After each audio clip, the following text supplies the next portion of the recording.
สบายดีเด้อพี่น้องสบายดีเบิดสุขูสุกคนเนาะสบายดีย่ามคำพี่น้องตัวสร้างทั้งนี้ยังบ่ได้อันเลิกเด้อพี่น้องพอถ้าเลิกแล้วเห็นจนแล้วคัดมันพร้อมบ่อ๋อ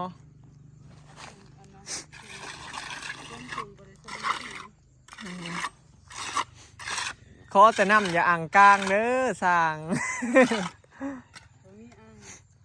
สรุปก็คือแล้วมันบ่พอเท่านี่แล้วแหละหึอ๋อ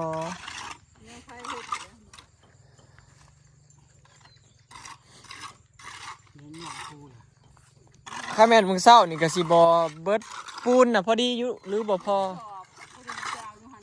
อ๋อเดี๋ยวซื้อคืนเราสรุปก็คือเอาของเราสองเนาะเที่ยวกับแดงเที่ยวกับแดงขั้นบนอันนั้นก็เอาเงินให้เราโลดก็ได้เราเรือบ่จะเรือมันจะซ้ำเรือนั่นแหละอ๋อคันเรือแหละสิเอาเงินให้เราอ่ะนะเอาเงินให้เราโลดเราซื้อเสามาแล้วเลยตะกี้ว่าจะเทเสาแล้วบัดนี้บ่ได้เทอันนี้มันที่เทแต่ค้านอ๋อโอเคจะเรือสันเดี๋ยวเอาเงินให้เราเอามาชมยังสินี่พี่น้องไก่ชิได้ตั้งแล้วตูบข่อยไก่ชิได้ตั้งแล้วเหลือแต่มาตั้งแล้วก็ปูแป้นแล้วก็มุงสังกะสีเนาะแล้วก็แล้วมือเดียวก็แล้วพี่น้องพอพอเธอเลื่อนแล้วเห็ดไว้เนาะเอามันได้ชมค้านนี่มันก็ไว้อยู่แล้วอันนี้มันบ่ได้ชมก็มันมีแต่ชมที่ทาง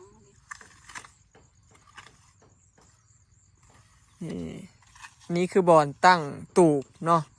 บ่อนตั้งไอ้บ้านน็อกดาวหรือว่าตูบอันหันษาตูบบอยตั้งสื่อให้นะตูบอันพักใจพี่น้องตูบพักใจ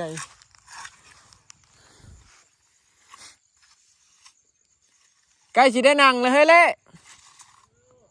เป็นได้คือป่ะ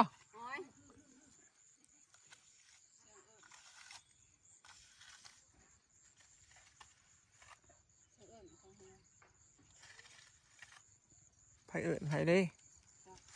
เอิญขอยป่ะบ่นะเขาก็โทรมาแล้วเนาะอันนี้อันนี้คัดน่ะมันซื้ออันเลยคัดมันอันนี้สับปะรดเนี่ยได้ใช่ก็โหยปูนเขียวเนาะ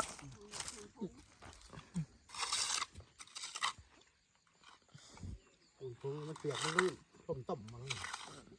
คันเท้าอันคัดมันน่ะมันลื่นบ่แล้วมันถึงน้ำแล้วเท้าย่างแล้วมันลื่นเนาะถอดถอดเลยพี่น้องเมื่อเอาหมูออกเข่าคอกหมูรุดออกแต่คอกกำลังมาส่องเบิ่งอันนี้พี่น้องมื้ออื่นก็ยังต่ออีกว่าเถ่าลื่นแล้วโอเคแล้วพี่น้องสรุปแล้วเรียบร้อยจ้ามื้ออื่นมีแต่เอาหามมานี่เนาะพอดีแหละหามมานี่ปูแป้นนั่งเลยถือว่าเสร็จสิ้นนะโอ้ยข่อยถามมื้อแต่เฮิงพี่น้องมีแห้งแล้วบัดนี้ตูบแล้วเลยแต่ละมื้อเนี่ยยากเรียนหน้าเรียนหลังอยู่FC เพื่อพักผ่อนได้บอยช่วงนี้พอแม่นพี่น้องจอยต้องแห้งอะไรบอยเมื่อยหลายช่วงนี้ขั้นบ่เห็ดพอได้นี่พี่น้องอยากพักผ่อนอยู่แต่ว่าขั้นบ่เห็ดไปเฉียดจังซี่นะเขาจะเขาเป็นหัวหน้าครอบครัวนะคือบอยบ่เห็ดไปเฉียดจังซี่นะพี่น้องคิดมาแบบการนำบ่เห็ดมันยากลูกยากเมียยากไม่เท่าเนาะอย่างมาส่องเบิ่งเงินไอเสือก่อนเสียงขับรถบอยมาตื่นโอ้ซื้อต้นไม้มาเฉพาะเด้อมาขำซื้อมาแต่ไทยเดี๋ยวนี้เนาะเป็นได้ได้แล้วเป็นอะไรตรงเป๊ะต่างแต่ว่ามันเปลี่ยนรุดลื่นตัวน้อยนึงลื่น4 เซนของตัว4 เมตรของไอ้3 เมตร 6เลยความกว้างลื่นกัน40 เซนเกือบ50แม่งลื่นก็เกือบครึ่งเมตร เบิดจักบาท ไล่กับ กาว กับกาวพร้อมหัน กาวป้องเท่าไหร่ข้าวซื้อคือว่าป้องก็100 กว่าบาทนี่แหละ เพราะว่าไล่เมื่อกี้4,000ของปลายไล่เกือบ5,000ไล่ทวนๆเลย เพราะว่าเฮาบ่ได้ซื้อตัวนาอีหลีรอเด้อพี่น้องคันแม่นตัวนาอีหลีรอน่ะไหลแล้วเปิดประมาณ10,000 กว่าบาทนี่แหละ กว่าบาทคันเอาตัวหนา คันเอาตัวนาเลยเนาะแต่ว่าก็ถือว่า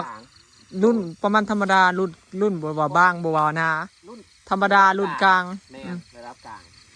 ประมาณนั้นแห ระ ละ ดับกลางจับแพ้ก็อยู่กับระดับกลางเลย มันมีแต่ระดับแม่นบ่อันนั้นจะไปเบิ่งนะมันมีแต่แบบเดียวแม่นบ่ มัน200เลยนาอีเลียนั่นน่ะมันมีอัน มีขายอยู่ มีแพง เท่าไหร่ลื่นกระลายบ่ 2,000 กว่าเลยก้อนหนึ่ง2,400อ่ะอันนี้ ของจุ๊บเจ้าน่ะมันนาเท่าไหร่เขาไหลเป็นอัน เป็นร้อย บ่แม่นอันเครื่องเอิ้นอันว่าจัก อัน ไม่ค่อนว่าจักร้อยไม่ค่อนว่าจักของจุ๊บเจ้า แม่นมันมี60 80 100 150 200 ฮอด200แม่นบ่นาสุด 200แพงที่สุดเลยมันหนาสุดเลยหนาปั่นผ้ายางผ้าเขียวคนแหละผ้าข้าวปูสี แม่น เทา แม่น นะ โตเฮาซื้อมา2เม็ดนั่นเด้ 4,000 กว่าบาทนั่น อันนั้นหนาอีเลียน่ะ แต่ว่าเขาตัว หักราคาบ่ไหวที่2,600ลื่น ของเจ้ามันลื่นของเฮา3อันก็สิประมาณ10,000 กว่าบาทนั่นแหละของเฮายัง 4,000 กว่า อันนี้มันแล้วไล่มันถูกช่วงลดราคาถูกตกอยู่1,063 บาทก้อนหนึ่ง แม่นอันเดียวรอลูกเบิ่งพี่น้องว่ามันสิเป็นจังไดเนาะเขาบอยก็ยังบ่ว่างเวียกเฮ็ดเขาตูบแล้วนี่ก็คือสิได้ปูเลยแหละพายางอัน มันสิมันยากตอนบัดต่อกาวนี่จะเบิ่งเลย บ่อ้ายบ่ยากได้เพราะว่าก้าวนะเขาท่าแล้วแล้วปะไว้จัก2 นาทีให้มันแห้งจักหน่อยแล้วจังมาแปะเข้ากันเด้ แปะกันเท่าละหน่อยเนาะ แม่นแปะไปเรื่อยๆพอมันบ่แม่นสิว่าแปะแต่มันแห้งโลดเด้อ้ายเฮาแบบเฮาเสร็จมันเกลี้ยงแล้วก็ป้ายอีกกาวไว้แล้วก็ปะจักหน่อยจังมาติดเขาเด้ แก่ว่ากาวมันคงเพราะว่าเขาก็ว่ากาวตัวนี้ตัวไหนเขาใช้ตัวนี้ แม่นโลของเจ้าอันแล้วมันคงแล้ว เพราะว่า เฮาเบิ่งในเน็ตมาแล้วแบบนั้นแหละเขาใส่กัน ตัวนี้มันโอเคมันคงที่สุด อืม กาวยี่ห้อดีที่สุดก็เลยเอาตัวนี้เลยแหละ นั่นแหละ ไอ้เสือ ถึกก้อนหนึ่ง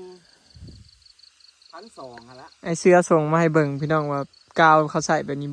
บอยก็เลยเบิ่งแม่นพอบอยอันเบิ่งในคลิปหลายๆคลิปเขาใส่กาวอันนี้นะพี่น้องมันสิเขียนว่า8 เซียน แต่ว่าได้เสียค่านั่นค่ารถเอาขึ้นให้พ่อแม่นก้อนละ100เนี่ย ถ้ารถบ่จุ๊บเจ้าไปทางไหน ถามทั้งหมดเลย อ๋อแม่นเสียคันเขาทางนั้นเฮาบ่ได้รถส่วนตัว ก้อนละ100เสียให้พวกกันรถโดยสารรถเมล์อะไร แม่นถือคันเอาไปหลายเสียเงินคันรถอันนั้น เสียเขาก้อนละ100 บาท แม่นบ่ได้คือรถส่วนตัวเฮาไปเด้ต้นไม้ก็ซื้อมาไว้ปลูกเลยบ่นี่ แม่น สิปลูกเลยบ่รู้แนวใด กะแม่นกะอาทิตย์หนึงปลูก5 อย่างแล้วก็จะปลูกเลย ปลูกแล้วเขาเอาบัวให้ปลูกแบบอันที่เขาปลูกคือยามพ้นเด้อ แม่นมันตาก แม่นคอยเขาไปศึกษามาเนาะ บางคนว่าให้มาปลูกยามฝนบ่เป็นตาให้มาสังเกตละ บ่ไอ้ยามพ้นก็ปลูกอีกวิธีหนึง ต้องเฮ็ดคูนสูง บนยามนี่นะเขาสิปลูกนั่นนี่เขาสิขุดเป็นเวิ้งนั่นนี่เป็นบ่ไอ้แล้วเอาวันต้นไม้ว่างลงแล้วก็เทน้ำบ่เผาทมดิน อืม เทน้ำลงไปให้มันอั่งแล้วให้น้ำซึมให้ดินมันอ่อนซะก่อนถ้าจังมาทมดินทีหลัง อืม เขาเฮ็ดแบบนี้บ่ตายเขาอะ เห็นบ่ เฮ็ดแบบนี้ เพราะว่าหากมันสิได้ซ่อนไส้ได้เห็นได้อ้ายดินมันอ่อนก่อนเขาจังทมดินพอเขาปลูกยามพ้นนะเขาสิทมดินก่อนจังโห เบี้ ด ยนั่นแพงที่สุดแต่ว่าเบี้ยดอกไม้มันซื้ออยู่ลาวซื้ออยู่พุ่นมันข้ามมายากบ่ได้รถส่วนตัวไปได้รถเมล์ก็คือว่าเลยเครื่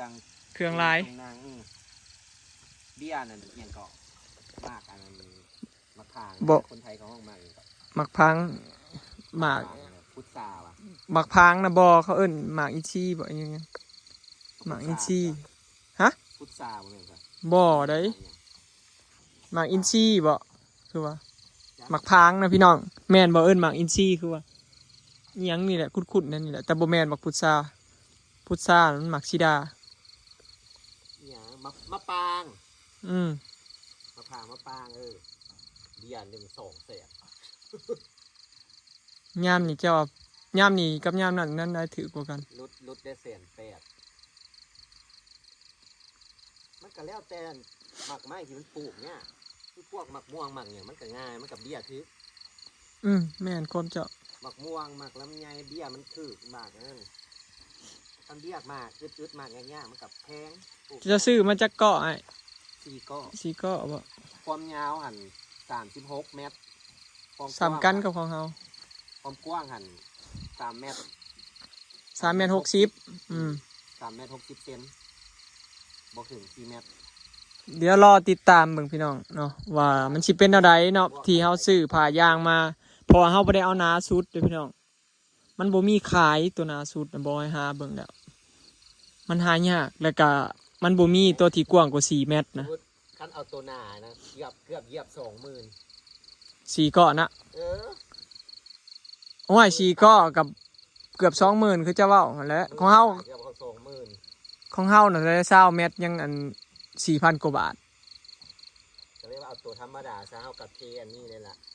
มันก็หนาอยู่ปิดเอาไว้อยู่เฮือนนี่ ลองเบิ่งเพราะว่าซื้อเบิดเท่าไหร่ก็4,000 กว่าบาทไว้ รวมทั้งเบิดทั้งกล่าวทั้งอย่างพร้อม5,000 เอา5,000เอาเนาะ อืม สมมุติว่าเฮายังบ่มีประสบการณ์หั่นนะแต่เห็นเขาไผใช้ก็ว่าดีกุ้มอยู่เขาว่าเนาะแต่เฮาต้องลอง มันก็หนาอยู่นะ อืม เขาให้มีผ้าจับก็คือว่าหนาอยู่กับใครก็ตัว80ตัว70หันก็ว่าบางให้บาง อันนั้นเขาปูบ่อน้อยติ เออ พอมันแล้วแต่สถานการณ์ เขระดับ100ระดับตัว100กับ105คันมีเห็นเขาว่า105หรือ200 200มันหนาโพดไอ้ว่าเพราะว่าปู่เทอันนี้แล้วไอ้ว่าทราบแล้ว มันบ่มีหิน ระดับ100ก็น่าจะโอเคครับว่า พอดีแล้ว ต้องลองพี่น้องบางคนก็ว่าซื้อมาแล้วก็บ่ซื้อตัวดีโลดเพราะว่ามันเสียนั่นอันนี้พี่น้องแบบว่ามันแพงนะพี่น้องอีกอย่างหนึ่งก็มันหาซื้อยากเนาะบ้านเฮาบ่คือฝั่งไทยคือสั่งมานั่นนี่ก็ถือตัวจังซี่นะอยากได้ตัวหนาสุดก็เลยบอยลองเอามาซื้อเบิ่งมันบ่แพงอันนี้พี่น้องบ่บอยมันบ่ได้กว้างก็เลยลองซื้อมาเบิ่งเบิด1,000 ปลายนี่แหละเกือบ 2,000นะรวมทั้งกาวทั้งหยังคาดว่าสมมุติว่าซื้อมาแล้วมันขาดมันเสียหายนี่ก็ทิมซื้อเอาตัวนะอย่างซี่นะมันบ่แพงนะพี่น้อง เอาทดลอง ทดลองก่อนว่าจังซั่นลองผิดลองถูกก่อน ทีแรกทดลองก่อนยังบ่ทันรู้เด้ เพราะว่าหลายคนเขาก็ว่าใส่นี่ก็โอเคหั้นนะเลยถามไผใส่ก็โอเคก็เลยลองซื้อมาเบิ่งขนาดถือก็ตัวบ่4,000ก็ยังบ่ได้ปานใดพี่น้องยังเสียดายอยู่แต่ว่าเฮ็ดจั่งใดเนาะอันนี้ก็เฮาก็ถือว่าเสียไปอีกซะ 2,000 เนาะเพื่อทดลองสิได้มีประสบการณ์นะมัวแต่คิดหลายแล้วก็คิดแบบว่าตัวหนาตัวนี้มันบ่ดียานมันขาดนี่คิดหลายก็ปวดหัวพี่น้องว่าง่ายซะวางแผนหลายอย่างแล้วก็ปวดหัวเฮ็ดไปแบบพี่บ้าพี่บอนี่ใครแน่ เนาะ บ่ต้องคิดหยังหลายนะลองผิดลองถูกไปจังซี่ใครแน่ ประสบการณ์แล้วปีแรกพี่น้อง อืม กับประสบการณ์ก่อน ลองเบิ่งเนาะเดี๋ยวรอติดตามเบิ่งคลองใส่ไก่เด้อพี่น้องบ่อ้อยยังบ่ว่างเนาะมื้ออื่นก็สิได้ย่อตูบ เทแล้วบ่ แม่นเทแล้วแหละ แล้วอะไรบ่ แม่นมื้ออื่นสิได้ย่อหาเหือหาแห้งนี่เด้อ ได้ย้อนตอนเช้าบอกอื่นเลย ยังบ่ฮู้ไอ้ฟังเบิ่ง แรงๆ ถ้าเบิ่งพอเฒ่าเลิศว่ามันแห้งปานใดแล้วยังสิเจาะเบิ่ง มันแรงแต่แห้งแล้วอื่นตอนแรงเนี่ยมันแดดตอนนี้ น่าสิเป็นตัวแรงเลยนะเนาะ บ่ได้เทนะ ตูบ บ่ได้ดี หนาเติบประมาณหลายเส้นเติบไปหนาเติบคันเฮาเทบ่หนาน่ะแตกมันหนักตูบ ใส่เล็กน้ำอีกว่ะวางเล็กน้ำอีกว่ะ บ่ได้วาง เทน้าอย่างเดียวโอเคเนาะพี่น้องคลิปนี้ก็สิขอเก็บภาพบรรยากาศสำนี้เด้อเนาะรอติดตามตอนต่อไปพี่น้องเนาะไปแล้วสบายดีมาส่องหมอยเสื้อพี่น้องเห็นขับรถแต้นมาแก่ต้นไม้มาพูน